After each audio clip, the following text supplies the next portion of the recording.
ಸ್ನೇಹಿತರೆ, ಕೋಲಾರ ಜಿಲ್ಲೆಯ ಮುಳಬಾಗಿಲು ತಾಲೂಕು ಐತಿಹಾಸಿಕ ದೇವಾಲಯಗಳಿಗೆ ಬಹಳನೇ ಪ್ರಸಿದ್ಧಿಯನ್ನು ಹೊಂದಿದೆ. ನನ್ನ ಹಿಂದಿನ ವಿಡಿಯೋದಲ್ಲಿ ಕುರುಡುಮಲೆ ಶ್ರೀ ಮಹಾಗಣಪತಿ ದೇವಾಲಯ ಮತ್ತು ಕೊಲದೇವಿ ಶ್ರೀ ಗರುಡ ದೇವಾಲಯದ ಬಗ್ಗೆ ಮಾಹಿತಿಯನ್ನು ನೀಡಿದ್ದೆ. ಇವತ್ತಿನ ವಿಡಿಯೋದಲ್ಲಿ ಕುರುಡುಮಲೆಯಲ್ಲಿ ನೆಲೆಸಿರುವಂತಹ ಶ್ರೀ ಸೋಮೇಶ್ವರ ದೇವಾಲಯದ ಬಗ್ಗೆ ಮಾಹಿತಿಯನ್ನು ನೀಡ್ತಾ ಇದ್ದೀನಿ. ನೀವು ಕುರುಡುಮಲೆಗೆ ಮೊದಲು ಬಂದರೆ ನಿಮಗೆ ಮೊದಲು ಸಿಗುವಂಥದ್ದೇ ಶ್ರೀ ಸೋಮೇಶ್ವರ ದೇವಾಲಯ. ಈ ದೇವಾಲಯದಿಂದ ಕೇವಲ 200 ಮೀಟರ್ ಅಂತರದಲ್ಲಿ ಕುರುಡುಮಲೆ ಶ್ರೀ ಮಹಾಗಣಪತಿ ದೇವಾಲಯ ಸಿಗುತ್ತೆ. ಸ್ನೇಹಿತರೆ, ತಮ್ಮೆಲ್ಲರಿಗೂ ನೇತ್ರ ಕನ್ನಡತಿ ಯೂಟ್ಯೂಬ್ ಚಾನಲ್ಗೆ ಸ್ವಾಗತ ಸುಸ್ವಾಗತ. ಇವತ್ತು ನಾವು ನಮ್ಮ ಕೋಲಾರ ಜಿಲ್ಲೆಯ ಮುಳಬಾಗಿಲು ತಾಲೂಕಿನ ಕುರುಡುಮಲೆ ಗ್ರಾಮದಲ್ಲಿರುವಂತಹ ಶ್ರೀ ಸೋಮೇಶ್ವರ ದೇವಾಲಯಕ್ಕೆ ಬಂದಿದ್ದೀವಿ. 1300 ವರ್ಷ ಪುರಾತನ ಕಾಲದ ದೇವಸ್ಥಾನ ಇದು. ಈ ದೇವಸ್ಥಾನವನ್ನು ಅಮರಶಿಲ್ಪಿ ಜಕಣಾಚಾರ್ಯರು ಕಟ್ಟಿದ್ದಾರೆ ಅನ್ನುವಂತಹ ಪ್ರತೀತಿ ಸಹ ಇದೆ.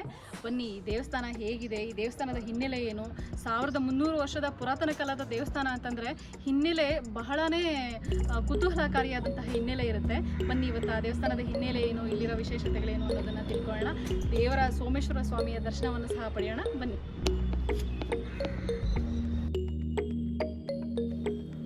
ಸ್ನೇಹಿತರೆ, ಈ ದೇವಸ್ಥಾನದ ವಿಶೇಷತೆ ಏನು ಅಂತಂದರೆ, ಈ ದೇವಸ್ಥಾನವನ್ನು ಯಾವುದೇ ಅಡಿಪಾಯಗಳಿಲ್ಲದೆ ಬಂಡೆಯ ಮೇಲೆಯೇ ನಿರ್ಮಿಸಲಾಗಿದೆ. ಒಮ್ಮೆ ನೀವು ಈ ಕ್ಷೇತ್ರಕ್ಕೆ ಭೇಟಿ ನೀಡಿದಾಗ ನೋಡಿ, ಕಲ್ಲಿನ ಬಂಡೆಯ ಮೇಲೆ ಸಂಪೂರ್ಣವಾಗಿ ಈ ದೇವಾಲಯವನ್ನು ಕಟ್ಟಿದ್ದಾರೆ.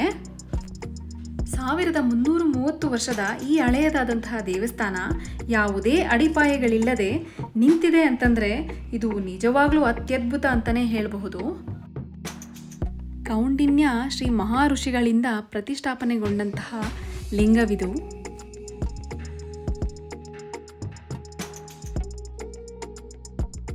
ಈ ದೇವಸ್ಥಾನ ಕಟ್ಟಿ 1330 ವರ್ಷ ಆಗಿದೆ.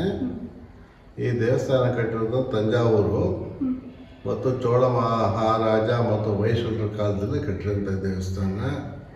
ಅಂದರೆ ಈ ದೇವಸ್ಥಾನಕ್ಕೆ ಸುತ್ತಲೂ ಬಂದು ಫೌಂಡೇಶನ್ ಇಲ್ಲ. ಇದು ದೊಡ್ಡ ಕಲ್ಲು ಗುಡ್ಡದ ಮೇಲೆ ದೇವಸ್ಥಾನ ಪೂರ್ತಿ ಜೋಡಿಸಿದ್ದಾರೆ ಅಷ್ಟೇ. ಶಾಸನಗಳೆಲ್ಲ ತಮಿಳು ಶಾಸನ, ಸುತ್ತ ಕಟ್ಟಡದಲ್ಲಿ ಆಚೆ ಕಡೆ ಸುತ್ತು ತಮಿಳು ಶಾಸನ ಇದೆ. ಅಂದರೆ ಈ ದೇವಸ್ಥಾನ ಸುತ್ತ 31 ದೇವಸ್ಥಾನ ಇತ್ತು. ಹಳೆ ಕಾಲದಲ್ಲಿ ಬಿದ್ದೋಗಿದೆ ಕೆಲವು. ಮತ್ತು ಈ ದೇವಸ್ಥಾನ ಕಟ್ಟ ಆದಮೇಲೆ ದೇವರನ್ನ ಪ್ರತಿಷ್ಠೆ ಮಾಡಿರೋದು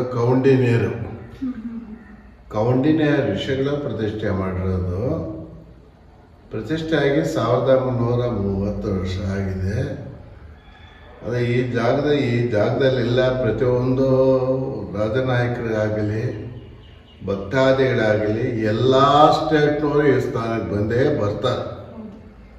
ಯಾಕಂದರೆ ಅಂಥ ಜಾಗ ಇದೆ, ಪವಿತ್ರವಾದ ಜಾಗ ಅಂತೇಳಿ ಅವರ ಹರಿಕೆಗಳನ್ನು ಯಾರು ಇಲ್ಲಿ ಹಚ್ಕೊಂಡ್ರೆ ಭಗವಂತ ಅವರಿಗೆ ಆ ಫಲ ಕೊಟ್ಟೇ ಕೊಡ್ತಾರೆ. ಮತ್ತು ಕೌಂಡಿನ್ಯ ಋಷಿಗಳನ್ನ ಒಂದು ಜಾಗದಲ್ಲಿ ತೋರಿಸಿದ್ದಾರೆ. ಬನ್ನಿ ತೋರಿಸ್ತೀನಿ.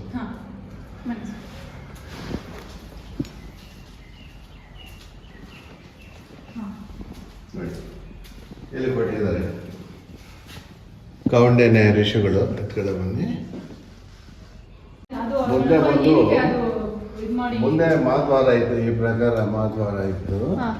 ಆ ಮಾದ್ವಾರದ ಮೇಲೆ ಗಣಪತಿ ಪ್ರತಿಷ್ಠೆ ಆಗಿತ್ತು ಮಹಾರಾಜರ ಕಾಲದಲ್ಲಿ. ಅದೇನಾಗಿದೆ, ಮಾದ್ವಾರ ಬಿದ್ದೋಗಿ ಗ್ರಂಥ ಕಟ್ಟಾಗಿದೆ. ಅದಕ್ಕೆ ಹೇಳಿ ಭಿನ್ನ ಅಂತ ಅಲ್ಲಿ ಇಟ್ಬಿಟ್ಟಿದ್ದಾರೆ. ಅದು ಒಂಥರ ಸೌಂಡ್ ಬರುತ್ತೆ, ಅದು ಕೃಷ್ಣ ಶಿಲೆ. ಆ ಸೌಂಡಕ್ಕೋಸ್ಕರ ಮೊದಲು ಕಲ್ ತಗೊಂಡು ಶಬ್ದ ಕೆಳಗೆ ಕೊಡ್ತಾ ಇದ್ರು. ಅದು ಇದು ಪಾಚನ ಇಲಾಖೆ ಡಿಪಾರ್ಟ್ಮೆಂಟ್ ಬಾಕ್ಸ್ ಮಾಡಿ ಬೀಗ ಹಾಕಿದ್ರು. ಆ ಥರ ಬರುತ್ತೆ. ಹಂಪಿನಲ್ಲೂ ಬರೋ ಥರ ಬರ್ತಾ ಇದೆ. ರೌಂಡ್ ಹಾಕೊಂಬನ್ನಿ, ರೌಂಡ್ ನೋಡ್ಕೊಂಡು ನೋಡಿ. ಚೋಳ ಮಹಾರಾಜರು ಸ್ವತಃ ಇಲ್ಲಿಗೆ ಬಂದು ಈ ದೇವಾಲಯವನ್ನು ಸ್ಥಾಪಿಸಿದ್ರಂತೆ. ಕುರುಡುಮಲೆ ಶ್ರೀ ಮಹಾಗಣಪತಿ ದೇವಾಲಯಕ್ಕಿಂತಲೂ ಬಹಳಷ್ಟು ಹಳೆಯದಾದಂತಹ ದೇವಸ್ಥಾನ ಇದು ಅಂತ ಹೇಳಲಾಗುತ್ತೆ.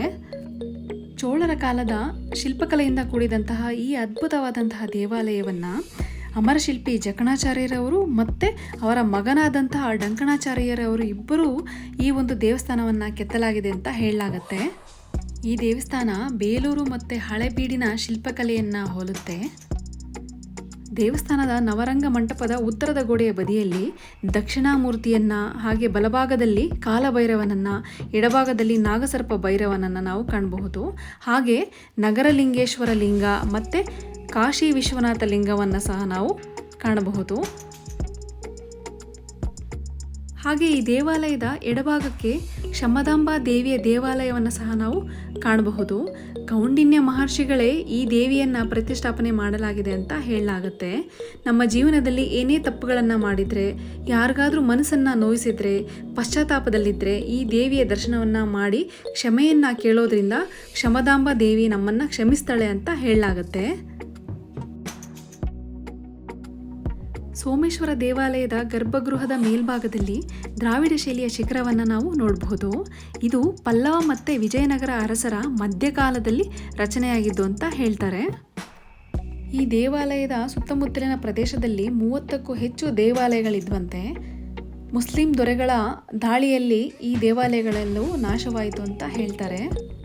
ಈ ಕುರುಡುಮಲೆ ಪ್ರವಾಸಿ ತಾಣವಾದ್ದರಿಂದ ರಾಜ್ಯದ ಮೂಲೆ ಮೂಲೆಗಳಿಂದ ಪ್ರತಿದಿನ ಪ್ರವಾಸಿಗರು ಈ ಕ್ಷೇತ್ರಕ್ಕೆ ಬರ್ತಾರೆ. ಈ ದೇವಸ್ಥಾನ ಬೆಳಿಗ್ಗೆ 7ರಿಂದ ಮಧ್ಯಾಹ್ನ 1 ಗಂಟೆಯವರೆಗೆ ಮತ್ತು ಮಧ್ಯಾಹ್ನ 3ರಿಂದ ಸಂಜೆ 7 ಗಂಟೆಯವರೆಗೆ ತೆರೆದಿರುತ್ತೆ. ಈ ದೇವಸ್ಥಾನ ಮುಳಬಾಗಿಲಿನಿಂದ 11 ಕಿಲೋಮೀಟರ್, ಕೋಲಾರದಿಂದ 35 ಕಿಲೋಮೀಟರ್, ಬೆಂಗಳೂರಿನಿಂದ 99 ಕಿಲೋಮೀಟರ್ ಆಗುತ್ತೆ. ಸ್ವಂತ ವಾಹನಗಳಲ್ಲಿ ಬರುವವರಿಗೆ ದೇವಸ್ಥಾನದ ಲಿಂಕನ್ನು ಡಿಸ್ಕ್ರಿಪ್ಷನಲ್ಲಿ ಹಾಕಿರ್ತೀನಿ, ಚೆಕ್ ಮಾಡ್ಕೊಳ್ಳಿ. ಕುರುಡುಮಲೆ ಮಹಾಗಣಪತಿ ದೇವಸ್ಥಾನ ಮತ್ತು ಸೋಮೇಶ್ವರ ದೇವಸ್ಥಾನ ಇವೆರಡೂ ಸಹ ಕೇವಲ 200 ಮೀಟರ್ ಅಂತರದಲ್ಲಿದೆ. ಹಾಗಾಗಿ ದೇವಸ್ಥಾನಕ್ಕೆ ಪ್ರತ್ಯೇಕವಾಗಿ KSRTC ಬಸ್ಗಳ ವ್ಯವಸ್ಥೆ ಇದೆ. ಪ್ರತಿದಿನ ಮುಳಬಾಗಿಲು ಬಸ್ ನಿಲ್ದಾಣದಿಂದ ಬೆಳಗ್ಗೆ 7:30ಕ್ಕೆ, ಬೆಳಗ್ಗೆ 8:30, 9:45, 11:30, 1:30, 3:30, 6 ಗಂಟೆಗೆ ಬಸ್ ಮುಳಬಾಗಿಲು ಬಸ್ ನಿಲ್ದಾಣದಿಂದ ಕುರುಡುಮಲೆ ಕ್ಷೇತ್ರಕ್ಕೆ ತೆರಳಲಿವೆ. ಪಾರ್ಕಿಂಗ್ ವ್ಯವಸ್ಥೆ ವಿಶಾಲವಾಗಿದೆ. ಪೂಜಾ ಸಾಮಗ್ರಿಗಳು ಕುರುಡುಮಲೆ ಮಹಾಗಣಪತಿ ದೇವಸ್ಥಾನದ ಮುಂದೆ ಸಿಗುತ್ತೆ. ಸರ್ ನಮಸ್ತೆ. ಸರ್ ನಿಮ್ಮ ಹೆಸರೇನು, ಎಲ್ಲಿಂದ ಬರ್ತಾ ಇದ್ದೀರಾ? ಸತೀಶ್ ಅಂತ, ರಾಜರಾಜೇಶ್ವರಿ ನಗರ, ಬೆಂಗಳೂರಿಂದ ಬರ್ತಾ ಇದ್ದೀವಿ. ಹೌದಾ? ಬೆಂಗಳೂರಿಂದ ಪ್ರತಿ ಸಲ ಇಲ್ಲಿಗೆ ಬರ್ತೀರಾ? ಬರ್ತಾ ಇರ್ತೀವಿ, ಪ್ರತಿ ಸಲನೂ ಬರ್ತಾ ಇರ್ತೀವಿ. ಇಯರ್ಲಿ ಬರ್ತಾ ಇರ್ತೀವಿ, ಸುಮಾರು ವರ್ಷದಿಂದನೂ ಬರ್ತಾ ಇದ್ದೀವಿ.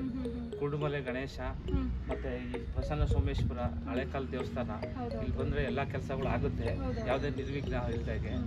ಆಮೇಲೆ ಇದು ಪ್ರಶಾಂತ್, ಮನಸ್ಸಿಗೆ ತುಂಬಾ ಸಂತೋಷ ಆಗುತ್ತೆ, ನೆಮ್ಮದಿ ಇರುತ್ತೆ, ಅನ್ಕೊಂಡಿರೋ ಕೆಲಸಗಳೆಲ್ಲ ಆಗುತ್ತೆ ಇಲ್ಲಿ. ಆದ್ರಿಂದ ನಾವು ಬರ್ತಾ ಇರ್ತೀವಿ. ದೇವಸ್ಥಾನಕ್ಕೆ ಮೊದಲನೇ ಬಾರಿ ಬರ್ತಾ ಇದ್ದೀರಾ? ಹೇಗೆ? ಇದೇ ಮೊದಲನೇ ಸರಿ. ಏನ್ ಅನ್ಸ್ತಾ ಇದೆ ನಿಮ್ಗೆ? ತುಂಬಾ ಚೆನ್ನಾಗಿದೆ. ಮತ್ತೆ ಕೋಲಾರ ದೇವಸ್ಥಾನಗಳು ತುಂಬಾ ಚೆನ್ನಾಗಿದೆ ಅಂತ ಕೇಳಿದ್ವಿ, ಹಾಗಾಗಿ ನೋಡ್ಕೊಂಡು ಹೋಗೋಣ ಅಂತ ಬಂದ್ವಿ. ಹೌದೌದು. ಪುರಾತನ ಕಾಲದ ದೇವಸ್ಥಾನಗಳಿವೆ. ಹೌದು. ಯಾವ ದೇವಸ್ಥಾನ ನೋಡಿದ್ದೀರಾ ನೀವು ಕೋಲಾರದಲ್ಲಿ? ಕುರುಡುಮಲೆ, ಹಾ ಹಾ, ಮತ್ತೆ ಕೋಟಿಲಿಂಗ, ಹಾ ಹಾ ಹಾ, ಕೈವಾರ, ಹಾ ಹಾ. ಇನ್ನು ದೇವಸ್ಥಾನಗಳು ನೋಡಿದೀವಿ. ಸ್ನೇಹಿತರೆ, ಇವತ್ತಿನ ವಿಡಿಯೋ ಇದಾಗಿತ್ತು. ಈ ವಿಡಿಯೋ ನಿಮ್ಮೆಲ್ಲರಿಗೂ ಇಷ್ಟ ಆಗಿದೆ ಅಂತ ಭಾವಿಸ್ತೀನಿ. ಈ ವಿಡಿಯೋ ಇಷ್ಟ ಆಗಿದ್ರೆ ದಯವಿಟ್ಟು ನೇತ್ರಾ ಕನ್ನಡತಿ ಯೂಟ್ಯೂಬ್ ಚಾನಲ್ಗೆ ಸಬ್ಸ್ಕ್ರೈಬ್ ಮಾಡೋದನ್ನು ಮರಿಬೇಡಿ. ನಿಮ್ಮೆಲ್ಲರ ಲೈಕು ಮತ್ತು ಕಮೆಂಟು ನಮಗೆ ತುಂಬಾ ಮುಖ್ಯ ಆಗುತ್ತೆ. ನಿಮ್ಮೆಲ್ಲರ ಪ್ರೋತ್ಸಾಹ ಸಹಕಾರ ಹೀಗೇ ಇರಲಿ ಅಂತ ಕೇಳ್ಕೊಳ್ತಾ, ಶ್ರೀ ಮಹಾಗಣಪತಿ ಸೋಮೇಶ್ವರ ನಿಮ್ಮೆಲ್ಲರಿಗೂ ಒಳ್ಳೇದು ಮಾಡಲಿ ಅಂತ ಕೇಳ್ಕೊಳ್ತಾ ಇವತ್ತಿನ ವಿಡಿಯೋವನ್ನು ಮುಗಿಸ್ತಾ ಇದ್ದೀನಿ. ಜೈ ಹಿಂದ್, ಜೈ ಕರ್ನಾಟಕ ಮಾತೆ, ಸರ್ವೇ ಜನ ಸುಖಿನೋ ಭವಂತು. ಧನ್ಯವಾದಗಳು.